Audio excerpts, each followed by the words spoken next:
Good evening and welcome to a very, I don't know, extemporaneous version of Fat Guy with a Ponytail. It's been a while, so I thought I would check in. And a lot of things have happened. COVID-19 being probably the most obvious one. But let's do a recap of since last time we talked. We're now 260 days post-op. I think last check-in might have been 180 days, something like that. So 260, that seems kind of impossible, honestly, but maybe not. Maybe not. At any rate, current weight today is 204. So we are within inches, within 5 pounds of getting to that wondrous place called Wonderland, where I'm 100 and anything. And man, I really want to be there. But we've had some adventures during this COVID-19 that we should probably talk about, but I'll get to that after we summarize the stats. So our total loss down is 147 pounds of where I started at 351 from the very beginning. We're down to a 34-inch waist, at least with respect to jeans. I think the only exception to that is I think I had Air Force pants that are also a 34, and those are a real 34. So things ain't the same as they were in 1988. Maybe at least military issue at any rate. But size 34 501 jeans is good enough for me. They fit tightly, comfortably, but decent. I still have issues where I'm looking in the mirror and going, I don't see it. I see it occasionally. Pretty excited about some of the clothes. We're now down to maybe a large, sometimes an extra large, but usually a large. Pants for the shorts. Man, I think about the trip that we took to Rehoboth back in September to get me new clothes because I had lost weight from the initial month or so of surgery, and now all those summer clothes gone. Went to a good person, another person who was needing them, and now we've got shirts that are going. I got the XL version, I think, of the studio shirt, and or maybe I think I got the 2X, and we're down to the XL that fits, and we'll see about the large. These are cut kind of small, but yeah, clothes are, we're in the sweet spot, I guess, of where things are. So that's all good stuff. So COVID-19. Let's talk a little bit about what that's done, because no one is escaping this, I think, worldwide. And I won't go into the whole details of, let the people who know medicine and stuff like that talk about the virus and all the other bits and pieces with respect to that. The impact for me, and at least what I'll talk about, is the obvious sort of, okay, so work from home all the time, social distancing, and basically everything encouraging you to stay at home. And you'd think that that's a great thing, especially for an introvert or a computer nerd, or I'm spending a lot of time, and I find that with the gyms closed, you're not going there. So you have a perfect excuse not to go. I think last time we talked, I was going to build some stuff out in the back, and I've done so. We got a mat, we got weights, we got cables, we got, I think I still would like to get a rowing machine of some kind, because I think Tanya had also said that she would use it. So we're building a little bit more probably back there. But in the meantime, I guess it's enough to work out in, and ask me if I have worked out in there. Very little. I have discovered that I am not any longer a video workout person. So having whoever on the video showing me the exercises and going through it all, I'm not a P90X, P90 person. I need to do my exercises, and I think I'm kind of basic, honestly, when it comes down to it. That it's like sit-ups, push-ups, pull-ups on the pull-up bar. Right, that's if I could do one, but the attempt is there. Working with the cables and working with the dumbbells, and that's kind of it. And then run, walk, whatever it takes to keep moving. So that's what needs to happen. Weather's improving, getting better. So there's really no excuse. You can still go out and wear a mask. It's still allowed. The COVID-19 thing, the numbers are starting to drop, so we may get some relief. But man, talk about an impact on the other things and positive things that I was looking forward to in my life. Like, I had a whole season full of gigs for both the pirate band and the rock band gone. We may see gigs September, October. So that's a little soul crushing. And for somebody who eats their feelings, man, boy, does that test it. So we got a lot of things happening, right? We've got eating your feelings. So we got okay, I'm stuck here in the house and I can't go anywhere. I can't exercise, or I'm not gonna be encouraged to exercise, and I'm really on my own to make sure that happens. We've got social distancing, saying, oh, don't go around people, so avoid the parks, and maybe they'll be full, and if they get the first sunny day, everyone in the world's going to be there because they want their 6-foot chunk o' land. So it's going to be incredibly difficult to do that. The work that I'm on for professionally is a project that's absolutely painful, really, really super duper stressed.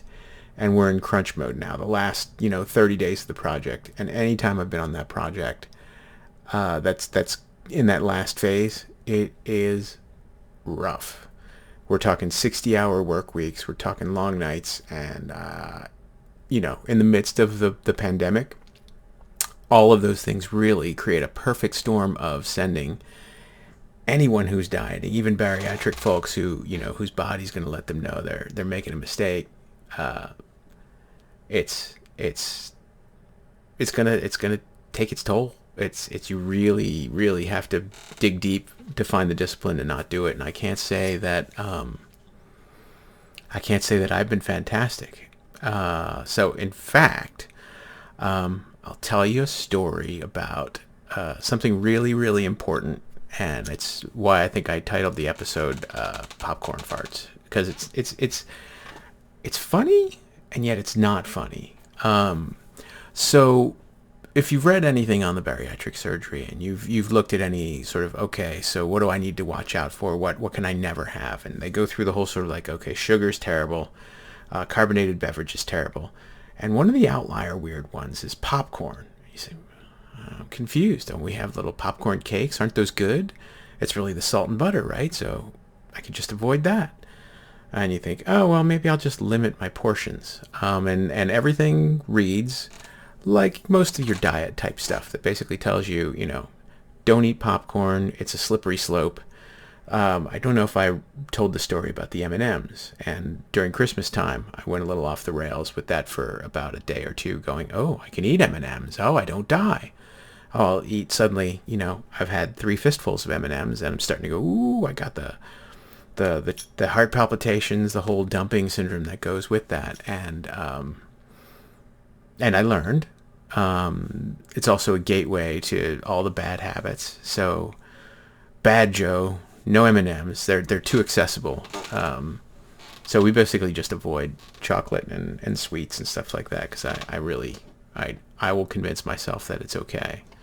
And so far that's been pretty good. I think we keep it to the odd sugar-free bits and pieces, and even those, honestly, I've been grateful that Tanya's basically I've had a few missteps and asked her to hide stuff. I have no idea where it is now, so every once in a while I might ask for a chocolate, and 15 minutes later, after I've left the room and wherever that secret location is, she can find it and dig it out, then I get a single piece of chocolate or something like that, which, it satisfies the craving.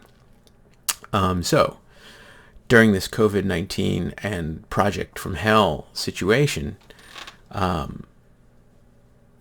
we know that we're still the same people after the surgery. So where do we, we didn't just turn 350 pounds overnight. It's a bunch of factors that come into play, and everybody's got a different story, but a common one is stress eating, right? And emotional eating. And that's definitely me. It's like, I've had a terrible day. Ben and Jerry know how to make me feel better. I know that they can fix it. Or I'll get myself a nice pizza, some Cheetos, maybe some chicken wings, and a mozzarella stick. I'll be right as rain. I'll be able to manage through this. And just because I don't go ahead and do all of those things, because it's an impossible amount of food, I'd never be able to do it.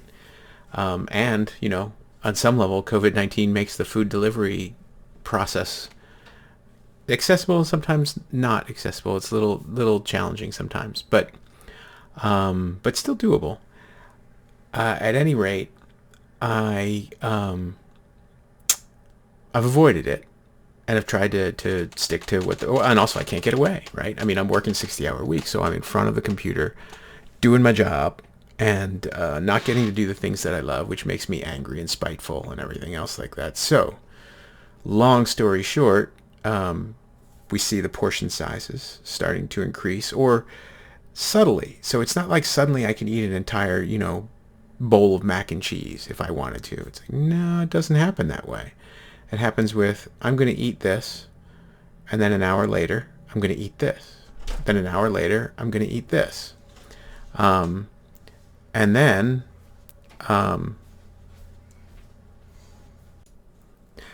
you make different choices about what it is that you're going to eat. So you eat like, oh, I'm going to have some cheese, and none of it was bad, right? But you're eating more. Your portion sizes are increasing.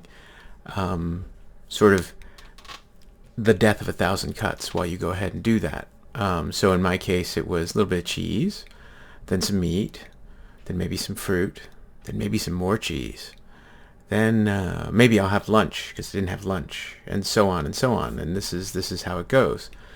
So the net effect was it didn't really change my weight, but I didn't actually. I stopped losing for the most part, and we plateaued hard. I think for about 2-3 weeks at least, possibly a month. I think I'd have to look over the numbers. But we got whoa, that didn't hurt me. That didn't hurt me. And where do we go? It's like, oh, you know what? I'm going to have some popcorn because screw it. That's what I need to do. So out comes the microwave bag of popcorn, and we get a small bag of popcorn. And this happened just last week. And this is the really important, interesting part. If I could have a banner at the bottom that says, don't do this, I'd do it.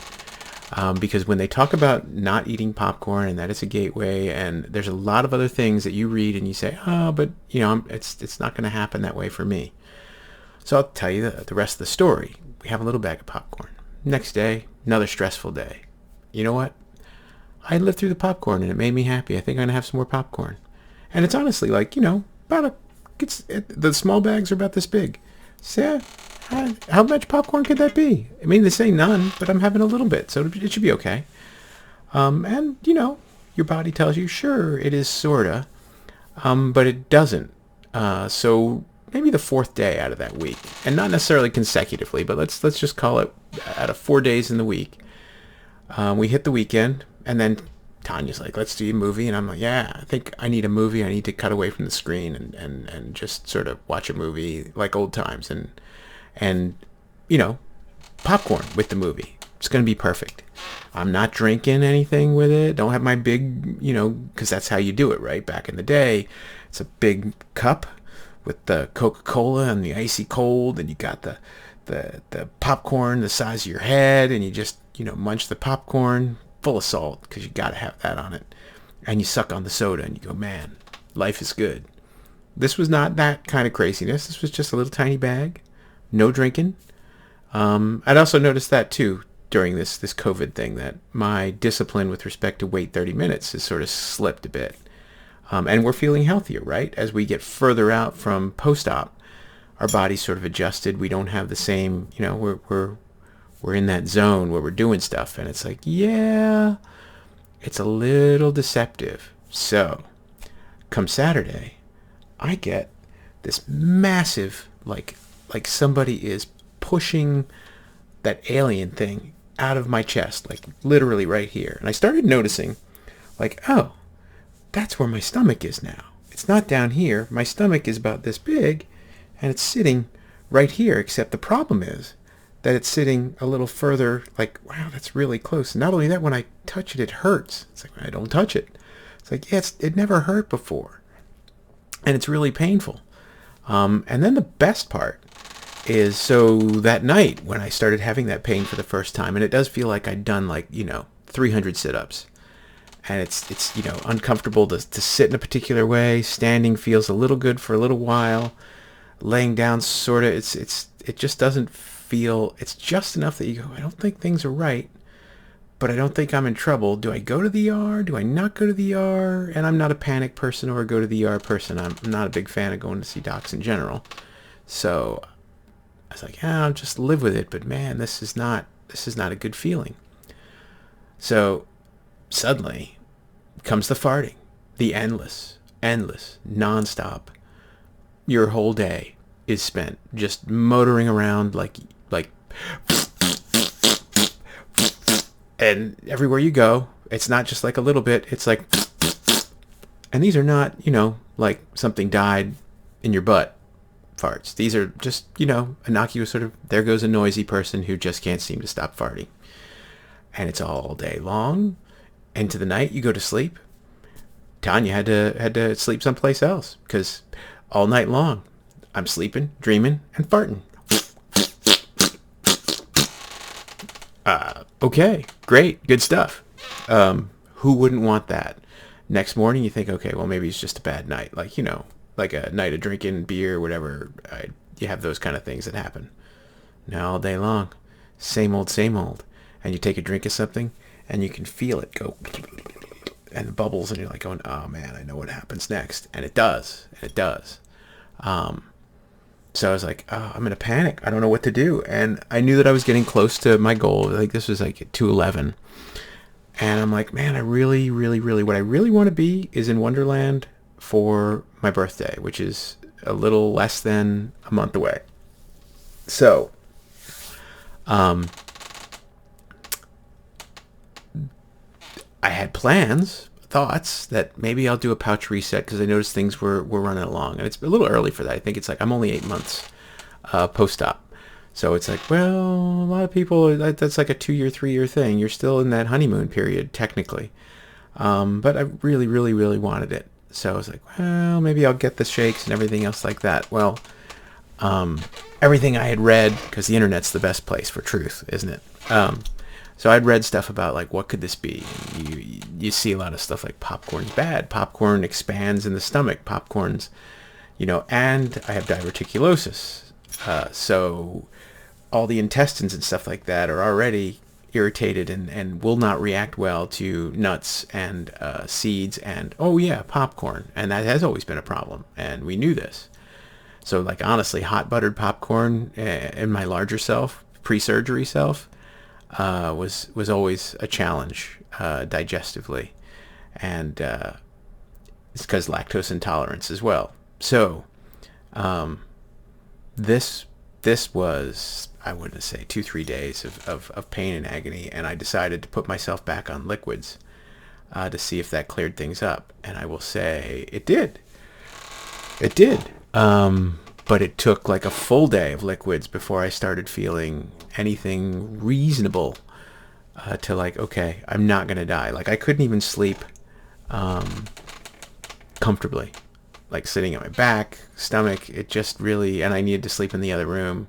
One, because I'm super farting Joe, and two, because I needed the room to spread out so I could be comfortable enough to at least get some sleep. So I did. And I think around day 2, we're on day 3 now of this whole sort of let's fix this, and I'm much better. But day 2 was only where I started to feel like okay, and I told myself yesterday that it was like, all right, I think I need 1 more day of liquids, and then I should be able to go back to something that looks like normal. I don't, what is that? Clearly, I lost my way in the whole COVID-19 situation and rough project. But funny thing, like once I got back on liquids, And that goes back to like your basics, right? So it's a protein shake in the morning. And I also dialed back the coffee because I was hitting the coffee super hard and all the caffeine. So it's decaf or half calf in the afternoon. Sometimes I'll kick off the morning that way, depending on how much sleep I had. But it's like, let's keep it to 2 cups if we can. 3 if you're gonna go till midnight. But that third cup is gonna be decaf or low calf. So that it's that a protein shake. So we've got the 30-gram Fairlife protein shake. Another hour or two later, protein water. Lunchtime, another protein shake. Another hour and a half, 2 hours later, protein water. So right there, we're at 80 grams of protein without having to try too hard. And so in the evening, am I liquids or do I do something different? It's like, well, so the first day it was nothing but liquids because heck no. Second day it was like, all right, let's try puree type foods. So I did a little refried beans, some red meat, which, was dicey, but it was only a little bit. And then today I was able to eat, maybe a half cup of that serving of food for dinner. And so I got some protein, I got some solids and or purees, and snacking on the ice pops. But none of the Quest bars, left those out of the diet for these past 3 days. And lo and behold, we went, straight down back on the lost path. I suspect when we re-add solid food, I'll level off again. And that's unfortunate because I'm so close, so close. There's a temptation, I won't lie, to basically say, all right, I could stick with liquids just to get those last 4 pounds down. It's like, I don't know if you're going to get that kind of guarantee. I mean, you might be able to do it, but there's got to be limits, right? And I could feel, honestly, like day 2, the popcorn, it had to be the popcorn that caused all that problem because it moved. And then things in my intestines, I could feel the usual cramping and stuff like that I would get from popcorn and lactose intolerance. So it was a series of, man, I really hurt myself. And the takeaway from this is no popcorn.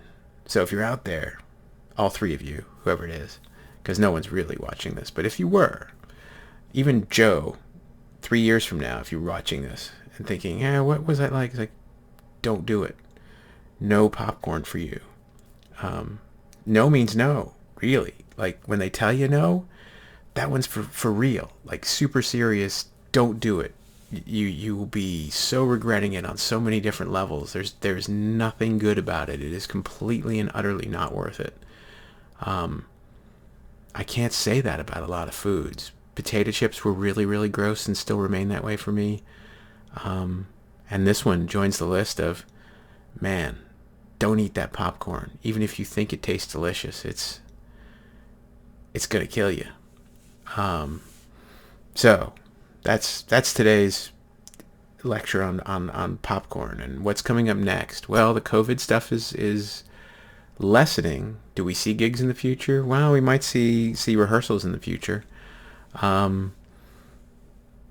We'll see. I'm trying to remain semi-optimistic. At the same time, all of the pirate season's canceled except for maybe Marcus Hook, and we'll see because that's September. Hiking's still possible, and that may still happen. We've got Memorial Day weekend coming up, which I know that I'm probably going to be working on Monday anyway.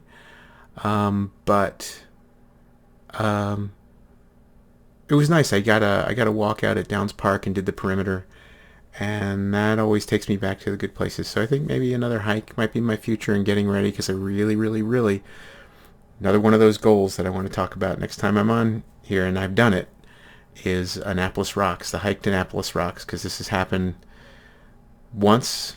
Well, I'll talk about it then. But there are milestones in my life that Annapolis Rock marks a highlight of, not fit, but capable and young, fit, capable and young, and oh my God, what happened to me? And now, I don't know what happens. So that's on the agenda, and I got more clothes coming because I'm apparently shrinking. There are things that folks can see, like apparently collarbone, that's a thing. I didn't expect that to be significant, but I guess it is. Other people have noticed. Um, yeah, I don't know. So adventure continues. And we talked about a Father's Day 5K last time. I got to get out and play some tennis, and definitely get the hiking doing and bake that into my lifestyle. That's really, we keep saying it, and it's got to be more action on that base. So I think that's all I got this time around. But thanks for tuning in, and we'll see you next time. Bye.